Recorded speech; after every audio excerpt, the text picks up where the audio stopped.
हमारे देश में दिव्यांगों की कभी सुनवाई जितनी मात्रा में होनी चाहिए थी नहीं हुई।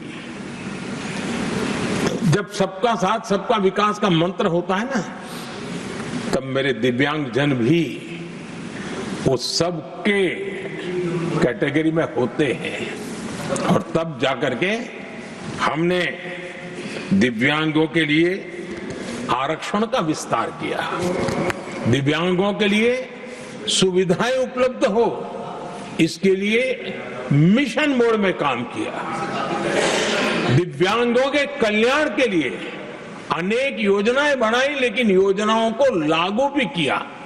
ये इसके कारण इतना ही नहीं, आदरणीय सभापति जी,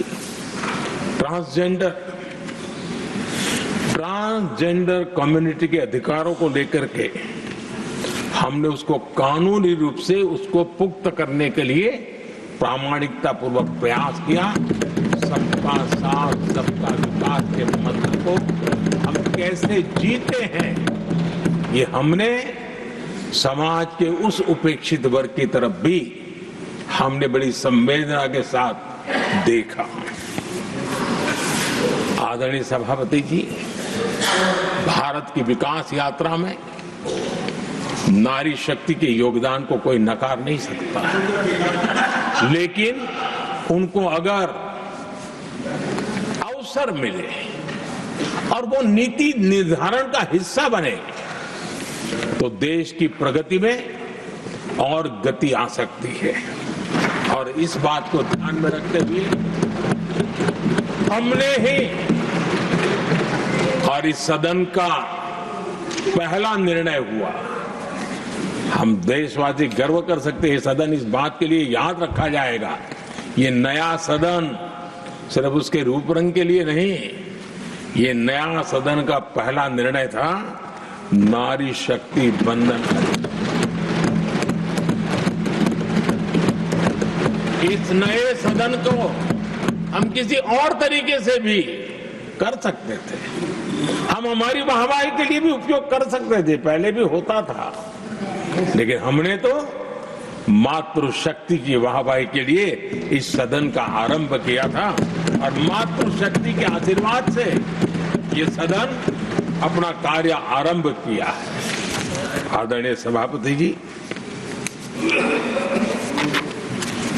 हम जानते हैं, इतिहास की तरफ अब थोड़ी नजर करें।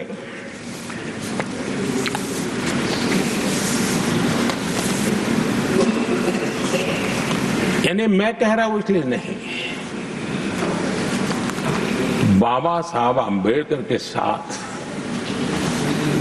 कांग्रेस को कितनी नफरत रही थी, उनके प्रति कितना गुस्सा था और किसी भी हालत में बाबा साहब की हर बात के प्रति कांग्रेस चिढ़ जाती थी और इसके सारे दस्तावेज मौजूद है। और इस गुस्से को दो बार बाबा साहब को चुनाव में पराजित करने के लिए क्या कुछ नहीं किया गया।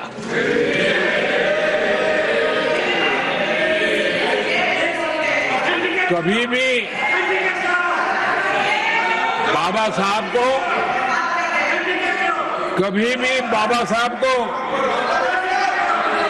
भारत रत्न के योग्य नहीं समझा गया। आदरणीय सभापति जी, कभी भी बाबा साहब को भारत रत्न योग्य नहीं समझा गया। इतना ही नहीं, आदरणीय सभापति जी, इस देश के लोगों ने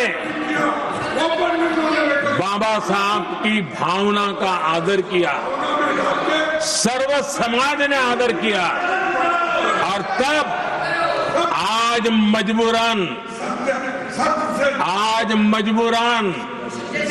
कांग्रेस को जय भीम बोलना पड़ रहा है, उनका मुंह सूख जाता है।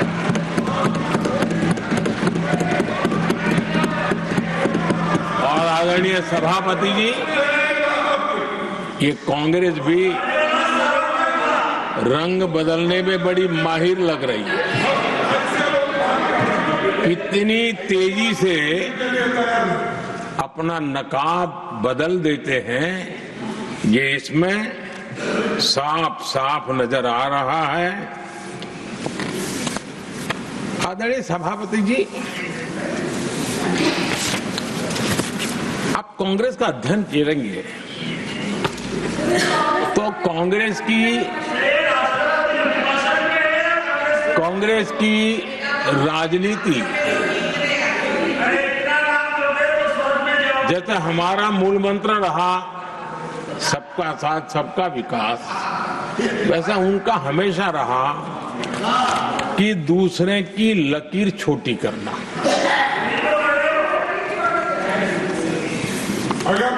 और इसके कारण उन्होंने सरकारों को अस्थिर किया। किसी भी राजनीतिक दल की सरकार कहीं बनी तो उसको अस्थिर कर दिया, क्योंकि लकीर छोटी करो दूसरे की, इसी काम में वो लगे रहे।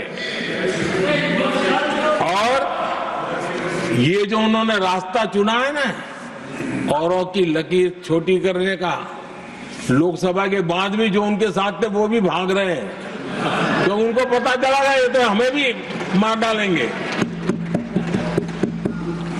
और यही उनकी नीतियों का परिणाम है कि आज ये हाल हो गए हैं कांग्रेस के।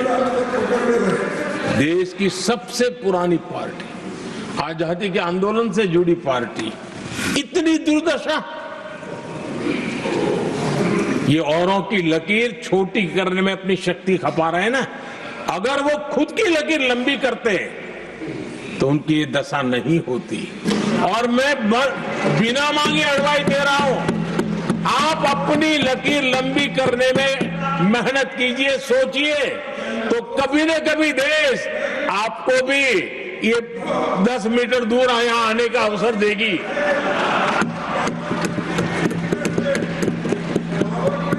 आदरणीय सभापति जी, बाबा साहब ने SC/ST समुदाय की बुनियादी चुनौतियों को बहुत बारीकी से समझा था, बहुत गहराई से समझा था, और खुद भुक्तभोगी थे, इसलिए एक दर्द भी था, पीड़ा भी थी, और समाज का कल्याण करने की का एक जज्बा भी था। और बाबा साहब ने SC/ST समुदाय के आर्थिक उन्नति के लिए एक स्पष्ट रोड मैप देश के सामने प्रस्तुत किया था।